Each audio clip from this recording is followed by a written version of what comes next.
एकादश स्थान में गुरुदेव यानी 11वें स्थान में कल्याण वर्मा जी कहते हैं, एकादश स्थान में अगर गुरुदेव विराजमान हो तो धन प्राप्ति के लिए अनगिनत मार्ग होते हैं।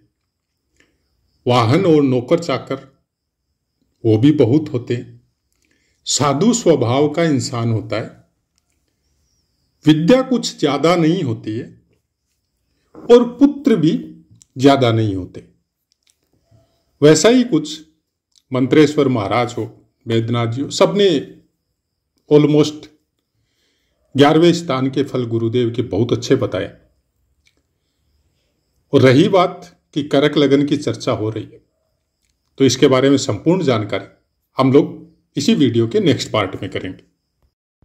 जय माता की मित्रों, आज चर्चा करते हैं कि करक लगन में अगर आपके गुरुदेव एकादश स्थान में विराजमान हो तो किस तरह के फल प्राप्त हो सकते। भावाश्रय फलों के अनुसार अलग अलग विद्वानों ने जो कहा है, उनकी लिखी हुई बातें अक्षरश वैसी की वैसी हम लोग शॉर्ट वीडियो के द्वारा सुनते हैं और जो पुस्तकों में लिखा है वही बताया जाता है। और शॉर्ट वीडियो देने का कारण क्या है? केवल इतना सा है, बहुत बार हर वीडियो में तो संभव नहीं है बताना, लेकिन 3-4 वीडियो होने के बाद में एक पोस्ट में हम ये बता देते हैं। कई विद्वानों ने या किसी ने कुछ कमेंट किया था कि उनको पता नहीं चलता कब हम अपनी तरफ से बता रहे हैं और कब पुस्तकों के अनुसार बता रहे हैं। पुस्तकों के अनुसार पुस्तकों को समझना यह भी एक बहुत बड़ी विडंबना है, और पुस्तकों के अध्ययन के अनुसार उनके फलों को जानना यह इतना संभव नहीं है। तो डिटेल में चर्चा उसी की करते हैं, लेकिन चूंकि उनकी इच्छा थी तो हमने जो पुस्तकों में जो भावाश्रय फलों के जो फल है अनेक विद्वानों ने पुस्तकों में लिखे हैं। प्रायकर मंत्रेश्वर महाराज का ही बताते हैं, कभी कल्याण वर्मा या वैद्यनाथ जी का भी बता देते, जैसा पुस्तक में लिखा है वैसा का वैसा। और डिटेल चर्चा अभी जो हम लोग कर रहे हैं यहां पर करते हैं। गुरुदेव एकमात्र ग्रह होते हैं जो सबसे शुभ बोले जाते। मतलब गुरुदेव के कारकत्वों में अगर गिनती करें आप तो सबसे बड़ा कारकत्व है लोगों का भला करना, सद्मार्ग पर लाना, खुद भी चरित्र और अपने मार्ग का चुनाव सत्व गुण से संबंधित रखना। यह सबसे मेन कारकत्व है गुरुदेव की। बाकी कुंडली में बहुत से स्थानों का कारकत्व इनको प्राप्त होता है। भौतिक जगत या शरीर सुख की बात करें तो धन है, स्त्री है, पुत्र संतान है या पूरी संतान और आपका ज्ञान, यह सब चीजों पे गुरुदेव का कारकत्व रहता है। लेकिन अगर आध्यात्मिक जगत की बात करें तो ज्ञान के द्वारा अपना या अपनों का या पूरे समाज का कल्याण करना, धर्म सम्मत आचरण करना, मोक्ष की अभिलाषा रखना, एक मनुष्य या एक जीव जो किसी भी रूप में हो सकता है, जानवर, पशु, पक्षी, प्रकृति, उन सब में उनको एक जीव मात्र या पशु मात्र नहीं समझ के प्रभु का ही अंश समझना, ये गुरुदेव के बहुत बड़े कारकत्व है। इसलिए आपने देखा होगा कि जो भी अच्छे साधु संत होते हैं, जिनको हम लोग गुरु दृष्टि से देखते हैं, उनको अपमान का भय नहीं होता है, न उनको मान से मतलब सम्मान से कोई लोभ होता है। उनका एकमात्र ध्येय होता है कि इस प्रकृति का, इस धरा का, इस धरती का और इसमें रहने वाले जीवों का किस तरह से कल्याण हो, किस तरह से वो सन्मार्ग पे चले, और अपनी परम ऊंचाइयों को प्राप्त करे और उस परम ऊर्जा की तरफ अपनी गति को प्रदान करे, यह सब कारकत्व गुरुदेव की है। भौतिक जगत की बातें करें तो बहुत सी बातें हैं जिनके द्वारा यह भी सुनने को मिलता है कि सबसे खराब फल भी गुरुदेव देते हैं। हमने किसी कुंडली में ऐसा कोई अभ्यास में नहीं देखा, लेकिन हां, खराब फल मिलता कैसे? मिलता ऐसे है कि बहुत से ऐसे भौतिक सुखों को प्राप्त करने के लिए आपके कर्मानुसार आपके अंदर ज्ञान का अगर प्रादुर्भाव ही नहीं हुआ तो गुरुदेव का फल कैसे मिलेगा, किस तरह से मिलेगा? क्योंकि गुरुदेव ज्ञान के कारक है, बुद्धि के कारक बुद्ध देव है, लेकिन ज्ञान का कारक बुद्ध नहीं है, वो गुरुदेव है। हम लोग बुद्धि को ज्ञान समझ लेते हैं। बुद्धि छल कपट में भी लगती है, बुद्धि किसी के साथ चीटिंग करते हैं तब भी लगती है, बुद्धि किसी का फायदा उठाते हैं या किसी को अपनी बातों में लेते हैं तब भी लगती है। वहां ज्ञान का काम नहीं है, क्योंकि वो बुद्धि वाला ही ज्ञान वहां आपको अपनी महत्वाकांक्षाओं की प्राप्ति करने के लिए एक बड़े रूप में आपको नजर आएगा और उसी को प्राय कर हम लोग ज्ञान समझ लेते हैं। जैसे बहुत बड़े बड़े डिप्लोमा की पढ़ाई, बहुत बड़ी पोस्ट पे विराजमान है और उसके बावजूद कुछ ऐसे इल्जाम लगे कि वो पद से या उस सत्ता से हटना पड़ता है, कोर्ट में हाजिर होना पड़ता है, जज के सामने बयान देना पड़ता है। तो अगर ज्ञान होता तो ऐसे काम करते नहीं। बहुत बड़े बड़े समाज सेवक जिनको बुद्धि के द्वारा अपना पद प्राप्त हुआ, या बहुत बड़े बड़े संत समाज के भी देख सकते हैं। हर समाज में, आप और हम में भी, जब बुद्धि के द्वारा कुछ अचीवमेंट प्राप्त करते हैं तो उसमें सब चीजें आपको भौतिक जगत की आइडिया लेस होते हुए आपको प्राप्त होगी। लेकिन अगर ज्ञान का उत्थान हो चुका है तो फिर बुद्धि का काम है उस ज्ञान को ओबे करना, उसका पालन करना, उसमें छेड़छाड़ नहीं हो सकती। एक बार गुरु आपकी कुंडली में बहुत ज्यादा अच्छी मात्रा में एक्टिवेट हो चुका है तो फिर बुद्ध छेड़छाड़ नहीं कर सकता। यह एक खास बात होती है कि बहुत से ऐसे संत समाज के या अपने गृहस्थ में भी, हम लोग अपने बुजुर्गों में भी इस तरह की चीजें देखते हैं कि एक बार उनका ज्ञान पुष्ट हो चुका है तो आप उनको 1000 समझाओ, लाख उनके फायदे की बातें बताओ, वो अपनी बातों से इधर से उधर नहीं होते। वो नहीं मानेंगे, नहीं मानेंगे। मतलब ज्ञान अगर अच्छी मात्रा में डेवलप हो चुका है तो उसके ऊपर न तो शारीरिक शक्ति काम करती है, न कोई भ्रामक जानकारी काम करती है और न कोई लोभ लालच काम करता है। ऐसे इंसान तकलीफ पालेंगे, अभाव में जी लेंगे, लेकिन कुकर्म या गलत कर्म नहीं करेंगे। छठे स्थान का स्वामित्व और भाग्य स्थान का स्वामित्व गुरुदेव को प्राप्त होता है करक लगन में। अब जब बात पुस्तकों की हमने बोली तो पुस्तकों के अनुसार ही जब आप वृहत होरा पाराशर शास्त्र पढ़ते हैं उसमें भावेश फलाध्याय एक पाठ आता है, उसके अनुसार भी आपको पढ़ के बहुत कुछ समझ में आ सकता है। जरूरत केवल इतनी है कि उन चीजों को समझते कितनी अच्छी तरीके से।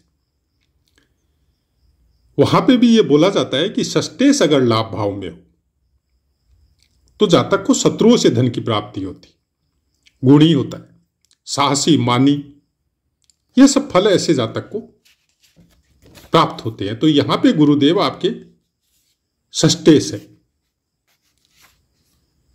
अब जब पुस्तकों के बारे में जब बातें करते हैं तो ये बात तो षष्ठेश अगर लाभ स्थान में है तो ये फल आपको प्राप्त होते हैं, लेकिन साथ में ये बात क्यों लिखी गई है कि पुत्र से सुख प्राप्त नहीं होता। षष्ठेश अगर लाभ भाव में हो तो ये सब फल प्राप्त होते हैं, लेकिन पुत्र से सुख प्राप्त नहीं होता।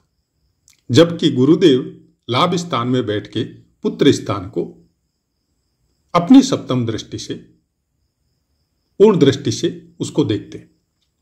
तो क्या ऐसा हो सकता है? नहीं हो सकता। इसलिए हमने बोला है कि ग्रह विशेष के कारकत्वों के ऊपर बहुत कुछ डिपेंड करता है। उसके बाद में जिस स्थान में बैठा है उस स्थान का अपना एक महत्व होता है, जहां जहां वो दृष्टि डाल रहे हैं उसका अपना महत्व होता है। पुत्र स्थान पे जब दृष्टि डालेंगे, खासकर वृश्चिक राशि आती है, मंगल देव का आपको प्लेसमेंट देखना ही देखना है। उसके अलावा पुत्र स्थान के कारक गुरुदेव को बोला जाता है। जब अपने कारक स्थान पे दृष्टि डालते हैं तो उस स्थान को बहुत अच्छी मात्रा में डेवलप करते हैं। हो सकता है कि आपके पुत्र या आपकी संतानें आपसे ज्यादा नाम करें। यह जरूर हो सकता है कि आपने उनके साथ अभिलाषाएं कुछ और रखी, लेकिन उनकी अचीवमेंट या उनके गोल कुछ और थे। तब एक अलग बात है कि आपकी इच्छा की पूर्ति पुत्रों से या संतानों से नहीं हुई, लेकिन आपके नाम के ऊपर या आपके सुखों में पुत्रों के द्वारा या संतान के द्वारा जो प्राप्त होता है उसमें कमी आने की संभावना हमको नजर नहीं आती यहां पे। अब फिर वो तो ये बात हो गई कि हम पुस्तकों की बातों को झूठा बता रहे हैं। नहीं बता रहे। पुस्तकों में जितनी बातें लिखी हुई है उतनी वैसी की वैसी सच हो जाए तो फिर बाकी रिसर्च या बाकी कोई भी चीज देखने की या वरक कुंडलियों की इसमें जरूरत ही नहीं पड़ती। अगर भावेश फलाध्याय के अनुसार अगर पुस्तकों की बातें अक्षरश वैसी की वैसी लग्न कुंडली में हम लोग लगा के पूरी की पूरी अगर जानकारी कर सकते तो फिर हम लोगों के ऋषि मुनियों ने अलग अलग चैप्टर बनाने की कोई जरूरत नहीं थी। पुस्तकों की बातें आपको हेल्प करती है, सहायता करती है ज्योतिष को समझने में, लेकिन ज्ञान आपका ही काम आएगा, अभ्यास आपका काम आएगा। और ज्योतिष को किस तरीके से आप देखते हैं, क्या प्राप्त करना चाहते हैं ज्योतिष से, यह आपके अपने ऊपर निर्भर है और उसी अनुसार यह ज्ञान काम आता है। भाग्येश, क्योंकि ये भाग्येश भी है तो वही पुस्तकों की बातें हैं। भाग्येश अगर लाभ भाव में हो तो प्रतिदिन धनागम होता है, गुरुजनों का भक्त होता है, सुखी तथा पुण्यात्मा होता है। अब ये बहुत बड़ी बात है, क्या ऐसा हो सकता है? इससे भी बहुत कुछ ज्यादा हो सकता है, लेकिन सबसे बड़ी बात यह है कि आपको यह देखना पड़ेगा कि अपने भाग्य स्थान से ये तीसरे स्थान में प्लेस होंगे, तो जो भी कुछ आपको भाग्य के द्वारा प्राप्त होगा उसके लिए आपको संघर्ष करना पड़ेगा। आपकी इच्छाएं जरूर पूर्ण होगी, लेकिन उसके लिए कर्म आपको करने पड़ेंगे। केवल खाली घर में बैठ के अगर आप सोचे कि हमारी सब इच्छाएं पूरी हो जाए, यह संभव नहीं है, क्योंकि ये छठे से छठे भी है।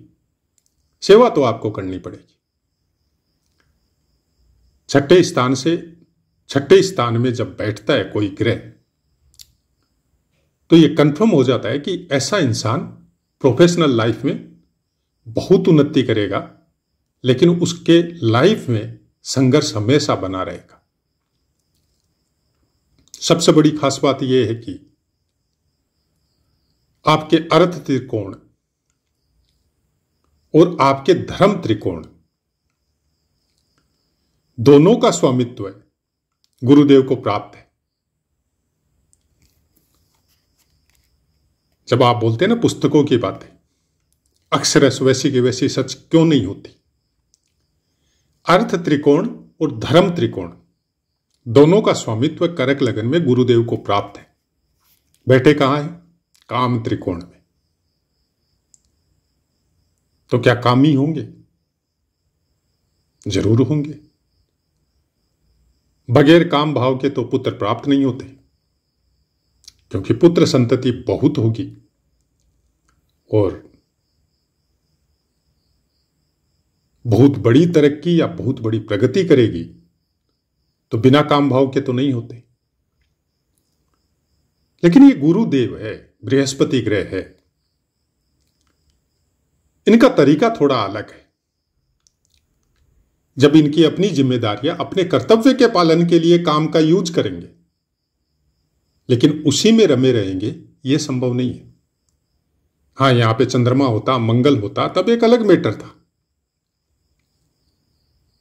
लेकिन आपको उस पर्टिकुलर ग्रह के कारकत्व पूरी तरह समझ में आने बहुत जरूरी है।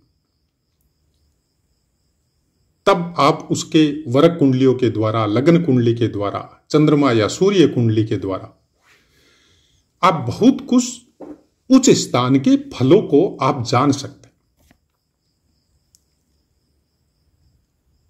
यहां से इनकी पंचम दृष्टि आपके तीसरे स्थान पे आएगी, कन्या राशि पे। हमने बोला कि आपके भाग्य स्थान से तीसरे स्थान में प्लेस होंगे तो कर्म तो आपको करने पड़ेंगे। वैसे ही पंचम दृष्टि जब आपके तीसरे स्थान, प्रबल काम का भाव है, उस पे जब पड़ेगी तो आपकी चीजों को, आपके पराक्रम को, आपके भाई बहनों को एक पर्टिकुलर वे में उन्नति करवाएगी कि आप धर्म के प्रति बहुत अच्छी भावना रहेगी, अपने इष्ट मित्रों को साथ लेके उन्नति करेंगे, अपने भाई बहनों को लाड़ दुलार के साथ उनकी जिम्मेदारी भी उठाएंगे और उन्हीं के द्वारा या अपने मित्रों के द्वारा बहुत अच्छा मान सम्मान भी प्राप्त करेंगे। हमने पहले के पाठों में भी बताया था कि गुरुदेव जिस भी त्रिकोण में बैठेंगे, उस त्रिकोण के बाकी दोनों स्थानों पे भी अपनी पूर्ण दृष्टि डालेंगे, पंचम और नवम, तो उन दोनों स्थानों को जागृत कर देंगे। मतलब ये सब चीजें आप प्रारब्ध से लेके आए। जैसे अगर मोक्ष त्रिकोण में बैठे हैं तो बाकी दोनों स्थानों पे मोक्ष त्रिकोण पे इनकी दृष्टि जाएगी। वैसे ही यहां पे काम त्रिकोण में बैठे हैं तो बाकी दोनों स्थानों पे भी जाएगी, तीसरे पे भी जाएगी और सातवें पे भी जाएगी। अच्छा जीवन साथी, धर्मपरायण जीवन साथी, आपके धार्मिक कार्यों में आपके साथ बढ़ चढ़कर रुचि लेने वाला, लोगों का भला करने वाला, ऐसी प्रेरणा इस तरह के गुरुदेव के प्लेसमेंट की वजह से आपको प्राप्त होगी। जबकि करक लगन में गुरुदेव कोई अच्छे स्थानों का स्वामित्व प्राप्त नहीं है। इनको बोल सकते हैं आप भाग्य स्थान का स्वामित्व है, लेकिन मूल त्रिकोण राशि है वो छठे स्थान में। इसलिए आप 60-40 का हिसाब किताब समझिए। लेकिन जब एकादश स्थान में बैठते हैं तो बहुत अच्छे संघर्ष को इनवाइट करते हैं और संघर्ष को अपना जीवन भी बनाते हैं और निरंतर उस यात्रा पे भी चलते हैं और बहुत बड़ा मान सम्मान, बहुत नाम, कीर्ति और यश भी प्राप्त करते हैं। तो आशा है मित्रों पाठ समझ में आया होगा। अब अपनी वाणी को विराम देते, आपसे आज्ञा लेते। जय माता।